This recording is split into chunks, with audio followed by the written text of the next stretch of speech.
प्रदेश की YouTube channel में आपका स्वागत है। गुजरात चुनाव में वोटिंग पूरी हो चुकी है। 1 दिसंबर और 5 दिसंबर को वोटिंग पूरी हो चुकी है और 8 दिसंबर को नतीजों का सभी को बेसब्री से इंतजार है। दिल्ली में एमसीडी चुनाव के नतीजे आ चुके हैं, उस पर भी चर्चा करेंगे और वीडियो के तीसरे और आखिरी सेगमेंट में बात करेंगे एग्जिट पोल की। तो 3 सेगमेंट इस वीडियो के होंगे। सबसे पहले गुजरात चुनाव पर हम आपको पूरी डिटेल देंगे, उसके बाद एमसीडी चुनावों पर थोड़ी सी बात करेंगे और लास्ट में हम बात करेंगे एग्जिट पोल्स की। कल आने वाले नतीजे क्या संकेत देते हैं एग्जिट पोल में, आपको बताएंगे वीडियो के आखिरी तक बने रहे।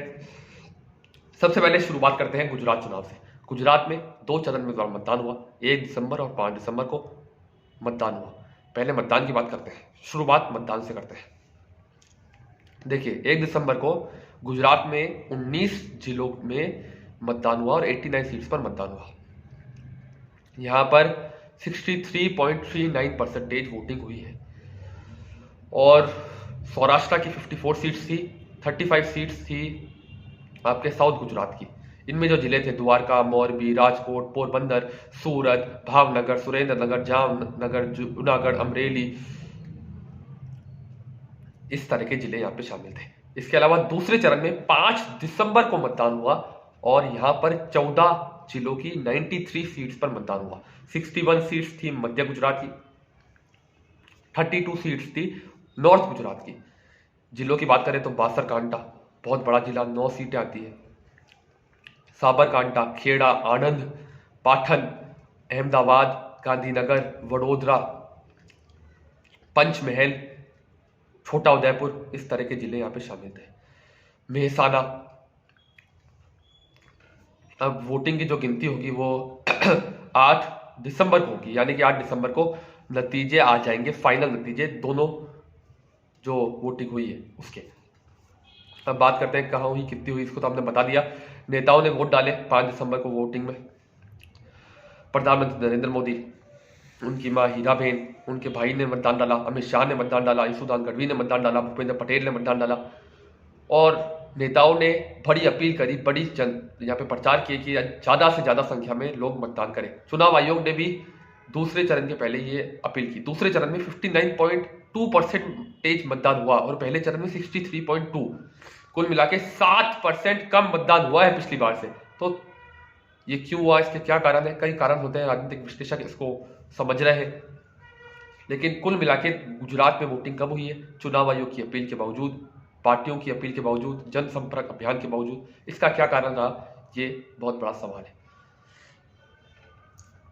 अब बात करते हैं कुछ वीआईपी सीट्स की। देखिए गुजरात में कई वीआईपी सीट्स हैं। सबसे पहले आपको सारी वीआईपी सीट्स के बारे में जानकारी देना चाहता हूँ। वीआईपी सीट्स में सबसे पहली सीट घाट लोडिया है, जहां से खुद मुख्यमंत्री भूपेंद्र पटेल चुनाव लड़ रहे हैं। इसके अलावा हर्ष सांघवी की मंजूरा सीट, गृह राज्य मंत्री है, गुजरात के बड़े फायर ब्रांड नेता है, वो चुनाव लड़ रहे हैं।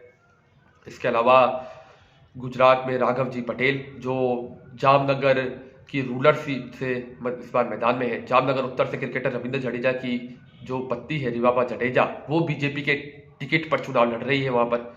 इसके अलावा भारतीय जनता पार्टी के जीतू बप्पारी भावनगर वेस्ट से चुनाव मैदान में है। सूरत वेस्ट से भारतीय जनता पार्टी के नेता पुनेश जोशी मैदान में है। कांग्रेस की ओर से परेश धनानी अमरेली से चुनाव मैदान में है। पोरबंदर से अर्जुन मोडवाडिया, वहां के बड़े नेता है कांग्रेस के, वो मैदान में है।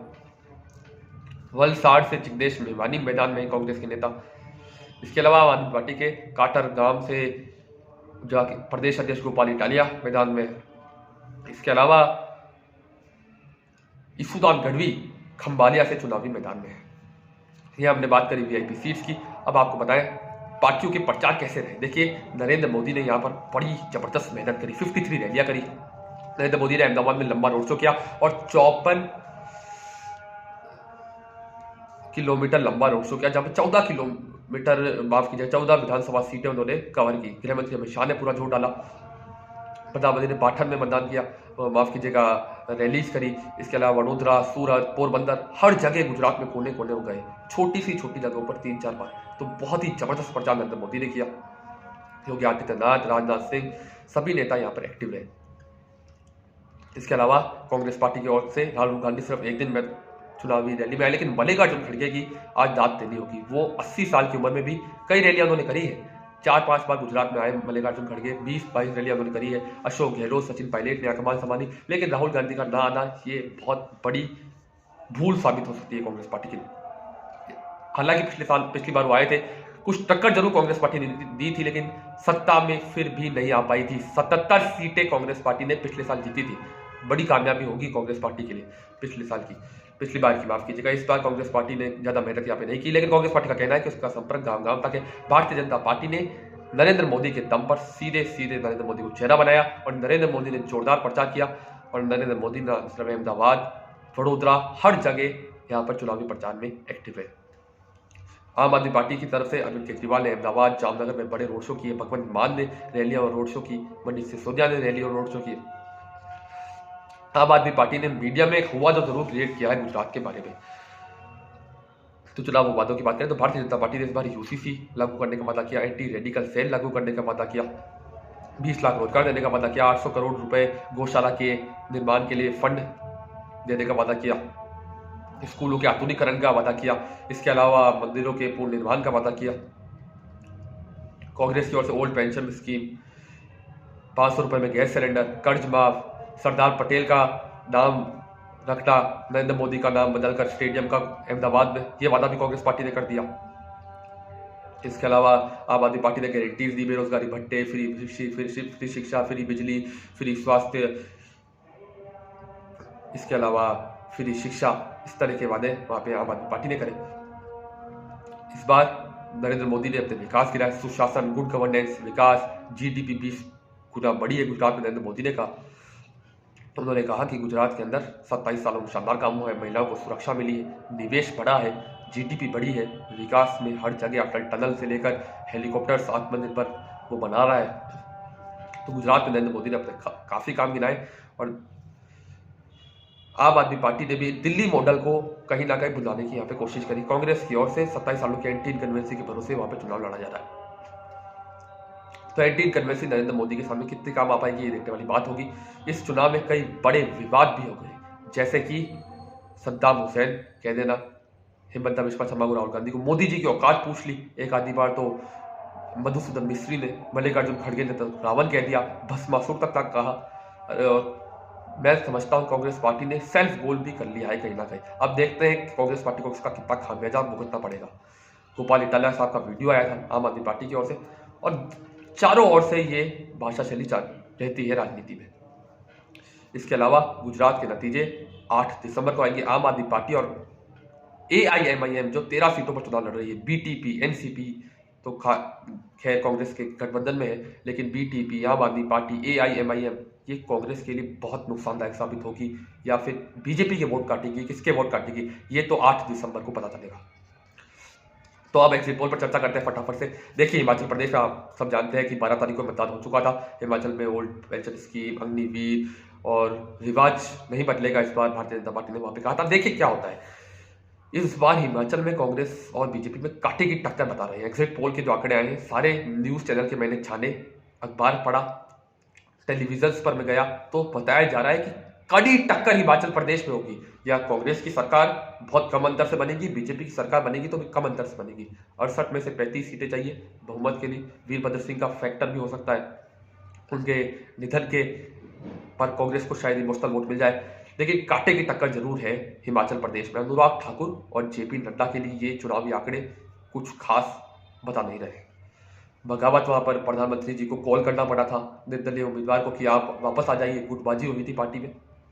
तो ये तो हिमाचल प्रदेश की बात है। गुजरात में बीजेपी एक क्लियर मेजोरिटी की ओर बढ़ रही है। कांग्रेस और आप में कौन विपक्ष में जगह बना पाएगा ये बहुत बड़ा सवाल है, लेकिन एग्जिट पोल के आंकड़े गुजरात में बीजेपी को आसानी से जीतता हुआ बता रहे हैं। कांग्रेस पार्टी दूसरे नंबर पर रहेगी, लेकिन आम आदमी पार्टी का क्या हासिल होगा ये देखने वाली बात होगी। AIMIM का क्या हासिल होगा ये भी देखने वाली बात होगी। अब बात करते हैं लास्ट सेगमेंट पे, यानी कि दिल्ली MCD के चुनावों पे। दिल्ली MCD में 250 वार्ड थे, 134 वार्डों पर अरविंद केजरीवाल की पार्टी ने जीत दर्ज की। इसके अलावा बीजेपी 104 और कांग्रेस 9, अन्य को 3 सीटें मिली। 2011 में MCD के 3 भाग कर दिए गए, उत्तर दिल्ली MCD, पूर्वी दिल्ली MCD और दक्षिण दिल्ली MCD। इसके बाद ये पहला चुनाव था।